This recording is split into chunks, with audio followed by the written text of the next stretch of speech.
एक गांव में रतन नाम का एक गरीब व्यक्ति रहा करता था, जो दूसरों के खेतों में काम करके अपनी पत्नी का और अपना भरण पोषण किया करता था।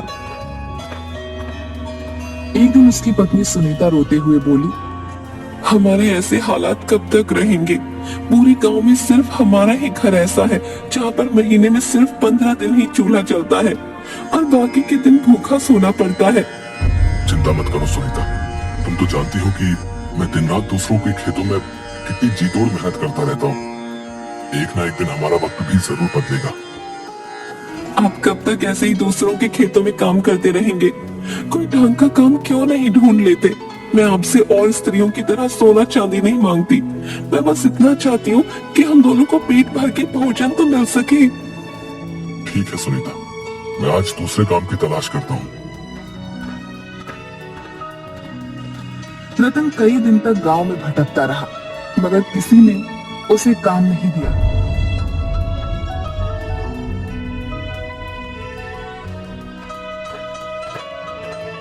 थक हार कर रतन गांव के मुखिया के पास पहुंच गया। मुखिया थोड़ा सा भला व्यक्ति था। रतन, मैंने तुम्हें दूसरों के खेतों में बड़ी मेहनत से काम करते हुए देखा है? मुझे तुम्हारे ही जैसा मेहनती व्यक्ति चाहिए भाई। समझ लो कि तुम्हारे अब बुरे दिन खत्म हुए। आज से तुम मेरे भट्ठों में काम करोगे, ठीक है? एक दिन रतन काम करते करते थक गया। उसे बहुत तेज भूख लग रही थी। रतन ने जगन के भोजनालय का काफी नाम सुन रखा था।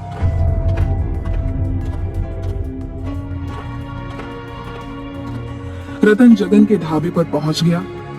भैया, जल्दी से गर्मा गर्म अरहर की दाल देसी घी की रोटियों के साथ लगा दो और थोड़े से चावल भी लगा देना। बहुत जोरों की भूख लगी है भैया।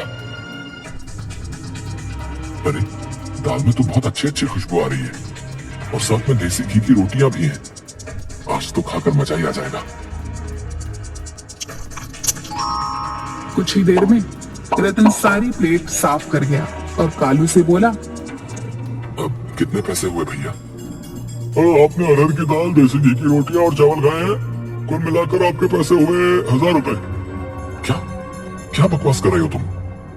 बकवास नहीं कर रहा हूँ, खाने के पैसे मांग रहा हूँ। अरे ये ढाबा है या 5 स्टार होटल?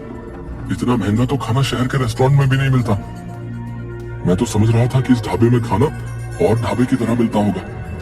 और वैसे भी दाल रोटी चावल की कीमत तो ज्यादा से ज्यादा 100 रुपए होगी। हर ढाबे पर तो यही रेट चल रहा है। तुम्हारा दिमाग तो ठीक है? जानते भी हो ये ढाबा किसी अरे गहरे का नहीं है, जगन भाई का है, जगन भाई का। अरे जगन भाई के ढाबे का गाना गाने तो विधायक से लेकर मंत्री तक आते रहते हैं। और जब तुम्हारी इस ढाबे में आने की औकात नहीं थी तो फिर यहाँ मुंह उठा कर क्यों चले आए? सीधी तरह से 1000 रुपए दे। लेकिन मेरे पास इतने पैसे नहीं है। 1000 रुपए तो मैं 10 दिन में भी नहीं कमा पाता, तो तुम्हें कहाँ से ला कर दूंगा? कालू अपने मालिक जगन को आवाज देते हुए बोला, जगन भाई, इस व्यक्ति ने पेट भर के भोजन किया लेकिन ये आप पैसे नहीं दे रहा। जगन क्रोधित होकर रतन के पास आकर बोला, क्यों रे? जब जेब में पैसे नहीं थे तो फिर खाने के लिए यहाँ क्यों आ गया? यहाँ मुफ्त में खाना नहीं मिलता, पैसों का मिलता है। चल पैसे निकाल। मुझे क्या पता था कि आपके ढाबे का खाना इतना महंगा मिलता है। मैं तो इस ढाबे को भी और ढाबों की तरह समझ रहा था। तो ये तुम्हारी दिक्कत है, मेरी नहीं। तुम्हें यहाँ आने से पहले मेरे बारे में लोगों से पूछ लेना चाहिए था। अब सीधी तरह से अपनी जेब से 1000 रुपए निकाल कर काउंटर पर रख दे, नहीं तो मैं तुम्हारी चमड़ी उधेड़ दूंगा। देखिए, मेरे पास अभी इतने पैसे नहीं है। आप ये 100 रुपए रख लीजिए और मुझे कुछ दिन की मोहलत दे दीजिए। मैं धीरे धीरे करके आपके सारे पैसे चुका दूंगा। अबे, यहाँ मैं लोन बांटने के लिए नहीं बैठा। इतना कहकर जगन ने रतन को जोरदार धक्का दे दिया। ये तो आप मेरी बेइज्जती कर रहे हैं। अबे, बेइज्जती उसकी की जाती है जिसकी कोई इज्जत होती है, और तेरे जैसे भिखारियों की इज्जत तो होनी भी नहीं चाहिए, समझा? क्या बात है जगन भाई, मैं तो तुम्हारे ढाबे का खाना खाने के लिए आया था, मगर यहाँ तो कुछ और ही चल रहा है। इस आदमी ने पेट भरकर खाना खाया, पैसे देने के नाम पर बोल रहा है कि इसकी जेब में पैसे नहीं है। ऐसे आदमियों से बात नहीं की जाती जगन भाई, इन्हें पीटा जाता है। देखते क्या हो, मारो इसको। जगन और कालू रतन को बुरी तरीके से पीटने लगते हैं। उन दोनों ने रतन के कपड़े भी फाड़ दिए और उसे धक्के देकर अपने ढाबे से बाहर निकाल दिया। शुक्र मना कि तुझे मैंने अपने ढाबे के गंदे बर्तन साफ नहीं करवाए, क्योंकि तेरे जैसे भिखारी के हाथ मेरे ढाबे के गंदे बर्तनों से भी ज्यादा गंदे हैं। इसलिए पीट कर तुझे छोड़ रहा हूँ। आज के बाद कभी मेरे ढाबे के आसपास नजर भी बताना। चलेगा यहाँ से? ये तुमने बहुत बढ़िया किया जगन भाई, इनके साथ ऐसा ही व्यवहार होना चाहिए। इतना कहकर बिलवा भी 2-3 हाथ रतन पर चढ़ दिए। रतन वहां से रोता हुआ अपने घर की ओर चला गया। घर पर जाकर रतन की हालत देखकर उसकी पत्नी सुनीता बहुत भावुक हो गई। आपको क्या जरूरत थी उस ढाबे पर खाना खाने की? मुझे क्या पता था कि उनके ढाबे का खाना इतना महंगा होगा। जगन और बिलवा ने मुझे बहुत ज्यादा अपमानित किया सुनीता। वहां पर गांव के बहुत सारे लोग मौजूद थे जो मुझे मजाक उड़ाने वाली नजरों से देख रहे थे। अरे सत्यानाश उन गांव वालों का जो आपको मार खाते हुए देख रहे थे। उनमें से किसी से भी इतना नहीं हुआ कि आपको पिटने से बचा लेते। लेकिन आप चिंता मत कीजिए, मैं इसकी शिकायत मुखिया से जरूर करूंगी। तुम सही कहती हो सुनीता, मैं बिलवा और जगन को छोड़ूंगा नहीं। अगले दिन रतन अपनी पत्नी सुनीता के साथ मुखिया के घर पर चला गया और सारी घटना मुखिया को बता दी। सुनीता, इसमें दोष जगन और बिलवा का नहीं है, इसमें दोष तो तुम्हारे पति रतन का है। सारा गांव जानता है कि जगन के ढाबे का खाना और ढाबों के खानों से अधिक महंगा है, क्योंकि उसके ढाबे का खाना अच्छा बनता है। जब तुम्हारे पति के पास पैसे नहीं थे तो इसे क्या जरूरत थी ढाबे पर खाना खाने की? ये क्या मुखिया, आप ही बिलवा और जगन की तरफदारी कर रहे हैं? तरफदारी नहीं कर रहा हूँ सुनीता, जो सच है उसका साथ दे रहा हूँ। अगर इनके पास पैसे नहीं थे तो क्या वो मेरे पति को कुछ समय की मोहलत नहीं दे सकते थे? उन्हें पीटने का अधिकार किसने दिया? हाँ, ये बहुत गलत किया जगन ने, लेकिन तू चिंता मत कर सुनीता, इस बारे में मैं जगन से जरूर बात करूंगा और बिलवा के कान भी खींचूंगा।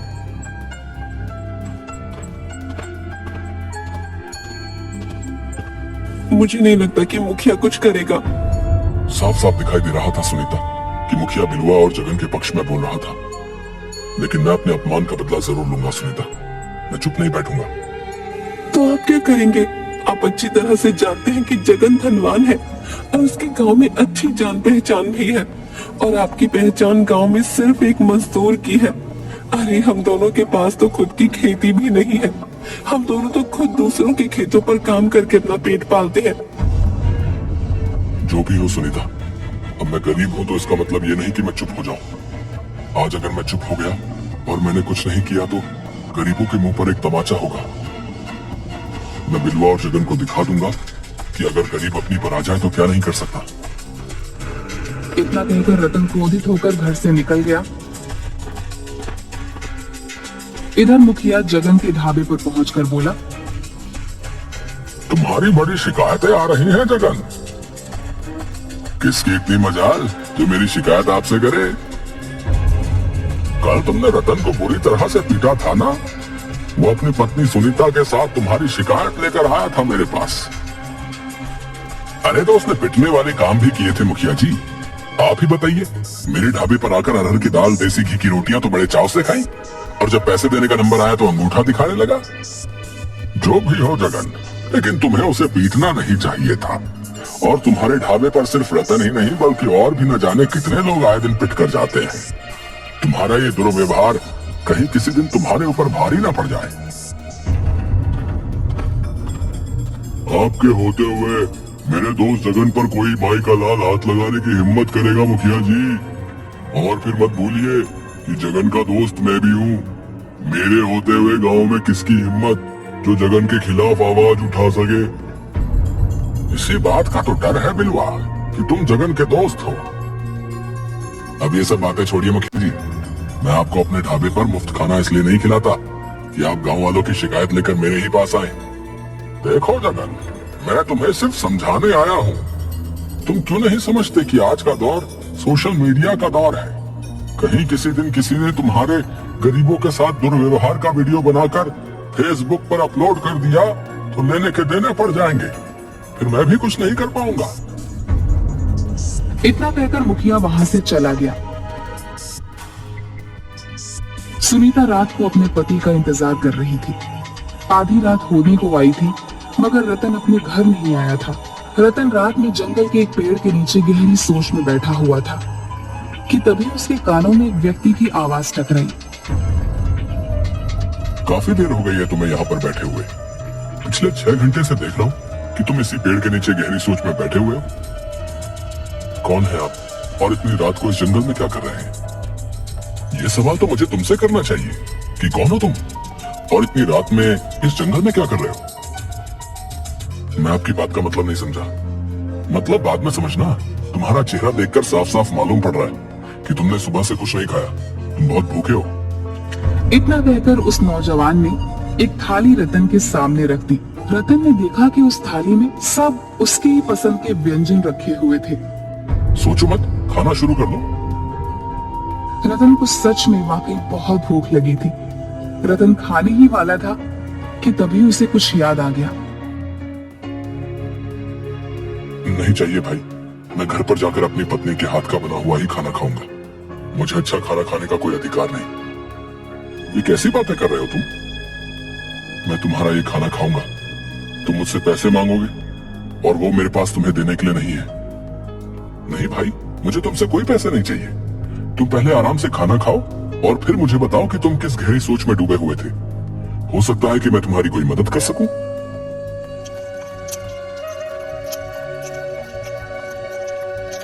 खाने के बाद रतन उस व्यक्ति को अपने साथ हुए अत्याचार की सारी घटना बताने लगा। तुम्हें पता है तुम कहाँ हो? मैं जंगल में हूँ। नहीं, तुम जंगल के अंदर उस भूतिया जंगल में हो जिसे भूतिया जंगल के नाम से बुलाया जाता है, जहाँ पर लोग दिन तक में आने से डरते हैं भाई। उस व्यक्ति की बात सुनकर रतन के चेहरे पर डर झलकने लगा। अचानक उसे याद आया कि वह गुस्से में इतनी दूर पैदल चलता हुआ यहाँ तक आ गया था कि उसे अब याद भी नहीं रहा कि वह जंगल के अंदर भूतिया जंगल में पहुंच चुका था।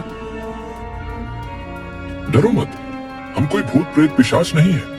हम साधुओं की संतान हैं। इस जंगल में सिर्फ साधु और उनके परिवार ही रहते हैं। हम लोग बाहर की दुनिया से ज्यादा ताल्लुक नहीं रखते, क्योंकि हमारा सारा ध्यान ईश्वर की तरफ ही होता है। तुम्हारी बात सुनकर मुझे बहुत बुरा लगा। तुम बताओ, तुम क्या चाहते हो? मैं एक ऐसा ढाबा खोलना चाहता हूँ जहाँ पर हर गरीब सिर्फ 10 रुपए देकर अपना मनपसंद भोजन कर सके और उसके साथ अपमानजनक व्यवहार ना किया जाए। तुम्हारे इरादे के बारे में जानकर मुझे बहुत अच्छा लगा, वरना इस जंगल में इससे पहले भी कई लोग आए और अपने लालचीपने का सबूत देकर मारे गए, लेकिन तुम पहले व्यक्ति हो जिसे गरीब की भूख की चिंता है। इतना कहकर उस व्यक्ति ने अपना हाथ जैसे ही घुमाया, उसके हाथ में एक बड़ी सी थाली आ गई। उसने वो थाली रतन को पकड़ा दी। ये जादुई थाली है, याद रखना। इस बारे में सिर्फ तुम अपनी पत्नी को बता सकते हो और किसी को नहीं। इस थाली के सामने खड़े होकर तुम जिस भोजन का नाम लोगे, वो भोजन स्वयं अपने आप इस थाली में आ जाएगा। मगर याद रखना, जिस दिन तुमने 10 रुपए से ज्यादा ग्राहकों से वसूले, उस दिन इस थाली का जादू समाप्त हो जाएगा। रतन रात के समय बड़ी सी थाली लेकर अपने घर आ गया।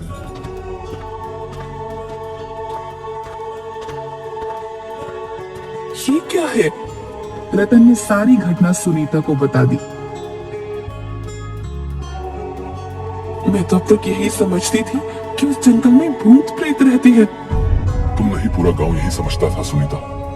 वो सब तो ठीक है, लेकिन हम ढाबा कहाँ खोलेंगे? हमारे पास तो खाने के लिए भी रोटी नहीं है। जो थाली तुम लेकर आए हो, उस थाली में सिर्फ भोजन ही मिलेगा, पैसा तो नहीं मिलेंगे ना? फिर हम ढाबा अपने ही घर पर खोलेंगे सुनीता। इस तरह से इस थाली का रहस्य सिर्फ हम दोनों तक ही सीमित रहेगा। अगले दिन रतन ने अपने घर को एक ढाबे में परिवर्तित कर दिया और जिस कमरे में वो लोग सोते थे, उस कमरे में बड़ी सी थाली रख दी। रतन ने उस थाली के सामने खड़े होकर तरह तरह के व्यंजन के नाम लेने शुरू कर दिए। कुछ ही समय में पूरा थाली व्यंजनों से भर गया। सुनीता ढाबे पर वो सारे व्यंजन लेकर बैठ गई। कुछ ही देर में वहाँ पर एक गरीब व्यक्ति दौड़ता हुआ आया। यहाँ तो बहुत अच्छी खुशबू आ रही है। यहाँ पर ढाबा कब खुला भाई? आज ही खुला है। और आप पहले ग्राहक हो। आपके ढाबे में खाने में क्या क्या मिलेगा? हमारे ढाबे में हर तरह के व्यंजन बनेंगे, आपको जो भी व्यंजन पसंद हो। हाँ ठीक है भैया, तो मुझे एक प्लेट दाल मखनी और मक्खन के साथ लगी हुई रोटियां लगा दीजिए। रतन ने वह व्यंजन उस व्यक्ति के सामने रख दिया। दाल मखनी खाकर वह व्यक्ति बहुत खुश हो गया। भाई वाह, मजा आ गया। दाल मखनी तो बहुत से ढाबों पर खाई, लेकिन इस ढाबे की तो बात ही कुछ अलग है। कितने पैसे हुए? 10 रुपए। क्या सिर्फ 10 रुपए? हाँ सिर्फ 10 रुपए। और तुम्हें और तुम्हारे परिवार का जब भी खाने का मन करे चले आना। यहाँ पर 10 रुपए में आपका मनपसंद व्यंजन भोजन पेट भरकर एक थाली के रूप में मिले। और हो सके तो अपने उन गरीब भाइयों को भी यहाँ पर लेकर आना जिन्हें अच्छा भोजन नहीं मिल पाता। रतन की बात सुनकर वह व्यक्ति खुश होता हुआ वहां से चला गया और उसने सारे गांव में रतन के ढाबे का ढिंढोरा पीट दिया। कुछ ही दिनों में रतन के ढाबे पर गांव वालों की भीड़ लगने लगी। रतन के ढाबे पर अब गरीब ही नहीं बल्कि अब गांव का हर व्यक्ति जाकर भोजन करने लगा। रतन किसी को भी मना नहीं करता था। यह बात बिलवा और जगन को बिल्कुल भी पसंद नहीं आई। इस रतन का कुछ ना कुछ करना पड़ेगा, वरना हमारे ढाबे में तो ताले लग जाएंगे। चिंता मत करो बिलवा, मैं आज ही पता लगाने का प्रयास करता हूँ कि रतन इतना धन लाया कहाँ से। उस दिन के बाद से जगन रतन पर नजर रखने लगा, मगर काफी नजर रखने के बाद भी वह कुछ भी नहीं पता लगा पाया। 15 दिन से उसके पीछे हूँ बिलवा, लेकिन कुछ भी पता नहीं चला। चिंता मत कर, अब ये रतन खुद हमें बताएगा। एक दिन रतन किसी काम से जा रहा था कि बिलवा और जगन ने उसे पकड़ लिया। तू हमारा ढाबा बंद करवाएगा? जो थाली हम 700 की बेचते हैं तू सिर्फ 10 रुपए में बेचेगा, है वे? बिलवा भैया सही बोल रहे हैं। रतन सीधी तरह से बता दे कि तेरे पास इतना धन कहाँ से आया। मुझे छोड़ दो, नहीं तो मैं तुम दोनों की शिकायत पुलिस वालों से करूंगा। ये ऐसे नहीं मानेगा, मार मार कर इसकी चमड़ी उधेड़ दो। बिलवा और जगन रतन को बुरी तरीके से पीटने लगे। रतन उन दोनों से शारीरिक रूप से कमजोर था। रतन ने दर्द से कराहते हुए सारी घटना बिलवा और जगन को बता दी। चलो हमें भी उस जादुई थाली के पास ले चल। ये तो बिल्कुल बेवकूफ है जगन। अगर इसके पास जादू की थाली है तो हम दोनों उस जादुई थाली से इतना धन मांगेंगे कि अपना 5 स्टार होटल इस गांव में खोल सके। रतन बिलवा और जगन को लेकर उसी कमरे में पहुंच गया। बिलवा और जगन उस जादुई थाली से तरह तरह के आभूषण और पैसे मांगने लगे, मगर उस जादुई थाली में कोई भी हलचल नहीं हुई। बिलवा भाई, लगता है ये थाली केवल भोजन ही देती है। तो फिर देसी घी की पूड़ियां मांग कर देखो। तभी वहां पर सुनीता आ गई। बिलवा और जगन रतन को धमकी देकर वहां से चले गए। रतन ने हमें बेवकूफ बनाया जगन। सही कहते हो बिलवा भाई, लगता है उसने हमें चूना लगा दिया। रतन का ढाबा उसके बाद भी चल रहा था। बिलवा और जगन की आर्थिक स्थिति अब दिन ब दिन कमजोर होती जा रही थी। जगन भेष बदल बदल कर रतन पर नजर रखने लगा था और एक दिन उसने रतन को उसी जादुई थाली से भोजन मांगते देख लिया। अरे ये तो वाकई जादुई थाली है। जरूर इस हीर ने उस दिन कुछ ना कुछ उल्टा सीधा किया होगा। जगन रतन और सुनीता से नजर बचाकर उस गुप्त कमरे में घुस गया और थाली से रतन की ही तरह भोजन मांगने लगा, मगर उसे जादुई थाली में से कुछ भी हासिल नहीं हुआ।